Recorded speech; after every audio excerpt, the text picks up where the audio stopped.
আসসালামু আলাইকুম ভাই লোক।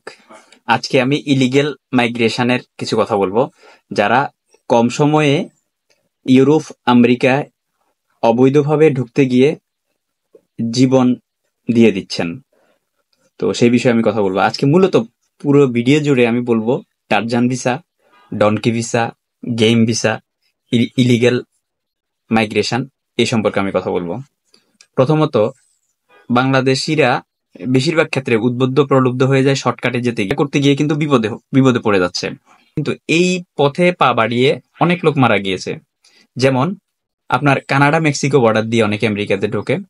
আবার যেমন আপনার Mexico America border, Canada America border, এগুলো দিয়ে কিন্তু মানুষ আমেরিকাতে ঢোকে।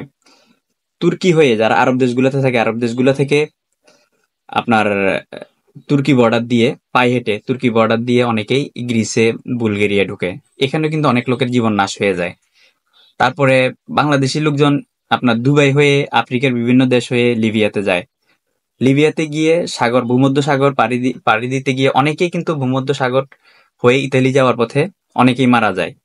একজন দুইজন লোক আপনার যাওয়ার পরে আমরা কিন্তু 100 জন যাওয়ার জন্য উদ্বুদ্ধ প্রলুব্ধ হয়ে যাচ্ছি, এবং ইলিগেলি আমরা যেতে গিয়ে কিন্তু আমরা মারা যাচ্ছি।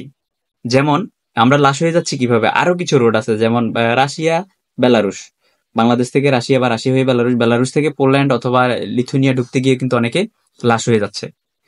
তো দেখেন, আবার অনেকে কিন্তু ভলকানের দেশগুলো থেকে, যেমন আপনার Serbia, Macedonia, Montenegro, Albania, Kosovo, এই টাইপের দেশগুলোতে ঢুকে, এই টাইপের দেশগুলো থেকে কিন্তু আপনার সেন্ট্রাল ইউরোপে অতি উৎসাহী হয়ে যেতে গিয়ে অনেকেই আপনার ঠান্ডা বরফের মধ্যে মারা যাচ্ছে অথবা দেশে ফেরত আসতেছে। কারণ অনেকেই কিন্তু উচ্চবিত্ত পরিবারের লোকজন এরকম ইলিগালি যেতে গিয়ে গেম ঘরে মাফিয়াদের খপ্পরে পড়ে কিন্তু অঙ্গহানি হচ্ছে, এবং লাখ লাখ টাকা মুক্তিপণ দিয়ে পরে দেশে আসা লাগতেছে। কাঙ্ক্ষিত দেশে যেতে তো পারতেছেই না, বরঞ্চ মাঝখান থেকে কিন্তু অনেক টাকা লস দিয়ে আবার বাংলাদেশে আসতেছে, ফেরত আসতেছে। তো আসলে আমি কিছু জীবন নাশের কথা বলবো। একটি ঘটনা আমাকে খুব ব্যথিত করছে বিধায় আজকের এই ভিডিওটি আমার তৈরি করা। আপনার বেশি না, 2 বছর আগেকার ঘটনা। জগদীশ পাটেল নামে ইন্ডিয়ার 39 বছর বয়সী একজন লোক, সে 65 লাখ ইন্ডিয়ান রুপি খরচ করে সে কানাডায় গিয়েছে। কানাডা থেকে ইলিগালি সে আমেরিকা যাবে। সে সফল হয়েছিল। কাছাকাছি গিয়ে সে আপনার আমেরিকা এবং কানাডা বর্ডারের, অর্থাৎ একদম বর্ডার থেকে 12 মিটার দূরে কিন্তু তার লাশ পাওয়া গেছে। তার লাশ, তার ওয়াইফের লাশ, তার 10 বছরের নিচে 2টা বাচ্চার লাশ পাওয়া গেছে।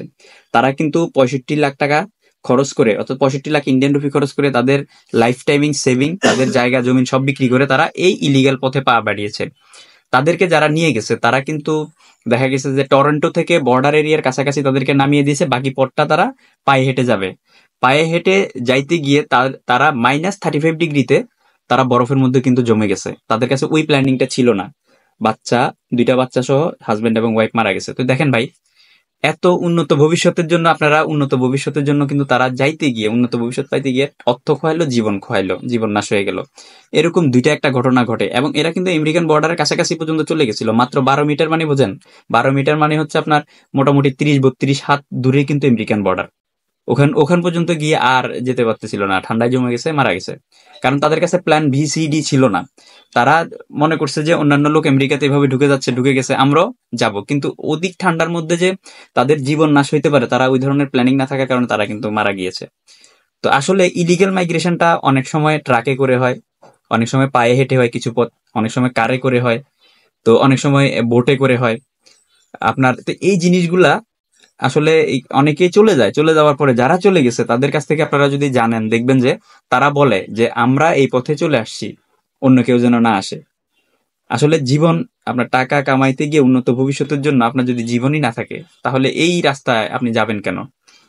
আমরা যারা আসলে এভাবে আমরা ইলিগাল মাইগ্রেশনের জন্য উদ্বুদ্ধ প্রলুব্ধ হচ্ছি, আমি বলবো যে আপনারা এই রাস্তাটা না নেন। বাংলাদেশ থেকে কিন্তু বৈধভাবে, বৈধ প্রক্রিয়ায় কিন্তু লোকজন যাইতে পারে। আপনার ইউরোপের দেশগুলোতে আপনারা যদি কোনো হাতের কাজ শিখেন, সময় লাগে, ঠিক আছে, 6 মাস, 1 বছর, 1.5 বছর, 2 বছরও লেগে যায়। কিন্তু আপনি বৈধ প্রক্রিয়ায়, বৈধ লিঙ্কে, বৈধ যদি লোকের মাধ্যমে আপনি ট্রাই করেন, যাদের সাকসেস রেট ভালো, আপনি কিন্তু যাইতে পারবেন। হয়তো সময় লাগবে। ইউরোপ বা আমেরিকার বিষয়গুলো হচ্ছে যে আপনার মোটামুটি আপনার এক চান্সে কারোই হয় না। হয়তো শতে 1-2 জন লোকের হয়, কিন্তু ম্যাক্সিমাম লোকে কিন্তু বারবার ট্রাই করা লাগে। আর এখানে আরেকটা জিনিস হচ্ছে, অনেকেই কিন্তু আপনারা ইলিগালি না গিয়ে, আপনারা যদি আপনার মেধা ভালো থাকে আপনি স্টুডেন্ট ভিসা ট্রাই করেন। আবার আমরা অনেকেই ওই রিস্ক নিতে পছন্দ করি না। অনেকের কিন্তু দেখা গেছে যে টাকা আছে, তো টাকা থাকলে আপনি বিভিন্ন দেশ ভ্রমণ করেন, বিভিন্ন দেশ ভ্রমণ করে আপনি ট্রাভেল হিস্ট্রি বাড়িয়ে আপনি কিন্তু ওইভাবেও ট্রাই করতে পারেন, এজ এ টুরিস্ট হিসেবে আপনি এই দেশগুলোতে ঢুকতে ঢুকতে পারেন। ওই সমস্যা হচ্ছে আমাদের ধৈর্য নাই, আমাদের ধৈর্য সহ্য কম, আমাদের কাছে ধৈর্য নাই বিদায় আমরা এই ইলিগেল পন্থা এই পথগুলো ব্যবহার করি। আমার কাছে জানা আছে, আমি যেহেতু ম্যান পাওয়ার সেক্টর নিয়ে কাজ করি, লিগেল ইলিগেল সবকিছু কিন্তু আমার জানা আছে। আমি অভিজ্ঞতার আলোকে আপনাদেরকে কথাগুলো বলছি। বাংলাদেশ থেকে কিন্তু যারা আমেরিকাতে যায়, অনেকেই বাংলাদেশ থেকে বলিভিয়াতে ভিজিট ভিসা যায়, ওখান থেকে আবার আপনার বলিভিয়া থেকে লিগ্যাল ডকুমেন্ট করার পরে ওখান থেকে আবার প্লেনে করে মেক্সিকো যায়, মেক্সিকো থেকে মেক্সিকো বর্ডার ক্রস করে কিন্তু অনেকে আমেরিকা ঢুকতেছে। তো এগুলা কিন্তু কিছুটা আপনার নিরাপদ হইলেও আসলে নিরাপদ নাই। আপনার প্রতিটা বর্ডার ক্রস করা মানে মায়ের পেটের থেকে আরেকবার জন্মগ্রহণ করা। আবার অনেকেই আপনার ব্রাজিলের আশেপাশে কোনো দেশে যাচ্ছে অথবা ব্রাজিলে যাচ্ছে, তারপরে বাকিটা পানামার জঙ্গল হয়ে যে কোস্টারিকার যে দেশগুলো আছে, প্রায় আপনার 2,500 কিলোমিটার পায়ে হেঁটে কিন্তু তারা আমেরিকা পর্যন্ত যাচ্ছে মেক্সিকো বর্ডার দিয়ে। এখানেও কিন্তু আপনার পানামার জঙ্গলে অনেক লোক মারা যায়, অনেক লোক, অনেক লোক মারা যায় বলতে এখানে হিউজ পরিমাণ লোক মারা যায়, কারণ এখানে কিছুটা পায়ে হেঁটে যেতে হয়, অনেক সময় জঙ্গলে জঙ্গলি জানোয়ারে খেয়ে ফেলে। তো এগুলো আসলে বলতে গেলে আসলে আমি অনেকগুলা উদাহরণ দিতে পারি, তবে আপনার আমি ইলিগ্যাল ইমিগ্রেশনটা আমি কখনোই পছন্দ করি না, এবং আমি সাপোর্টও করি না। বিদায় আমি আপনাদের সুবিধার জন্য, যারা ওই যে পাশের বাড়ির লোকজন চলে গেছে আমেরিকাতে, আমরাও চলে যাব ওই পথে, ওই পথে যায়েন না। যারা যায় ওই পথে তারা কিন্তু জঙ্গলের মাঝখানে অনেক মানুষের হাড় মাংস দেখতে পায়, হাড় দেখতে পায়, কঙ্কাল দেখতে পায়। তো এগুলা কিন্তু বলে না। আপনারা মনে করেন যে একজন লোক চলে গেছে আমেরিকাতে বা সেন্ট্রাল ইউরোপে, গিয়ে সে অ্যাজাইলাম মেরে দিল, সে ইজিলি সে আপনার নাগরিকত্ব পেয়ে যাবে, পেয়ে গেছে, বিষয়টা কিন্তু তা নয়। কারণ এখানে আপনি ইজিলি কোনো কিছু হয় না। আপনি যে মামলাটা করবেন ওই মামলাটা অনেকে দেখা গেছে 2 বছর মামলা চলার পরেও কিন্তু দেশে ফেরত পাঠাই দেয়।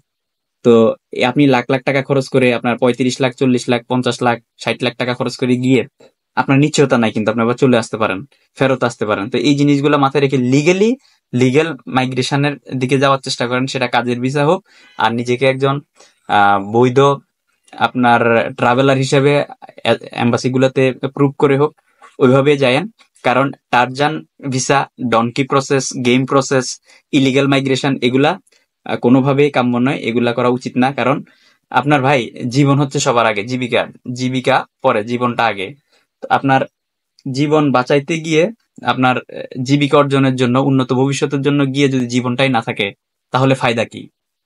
যারা অবুঝ, আপনার গেমের ভূত মাথায় ঢুকে গেছে, তাদেরকে আমার ভিডিওটি দেখিয়ে দিবেন, যেন ওনাদের ভূতটা যেন মাথা থেকে নেমে যায়। ধন্যবাদ।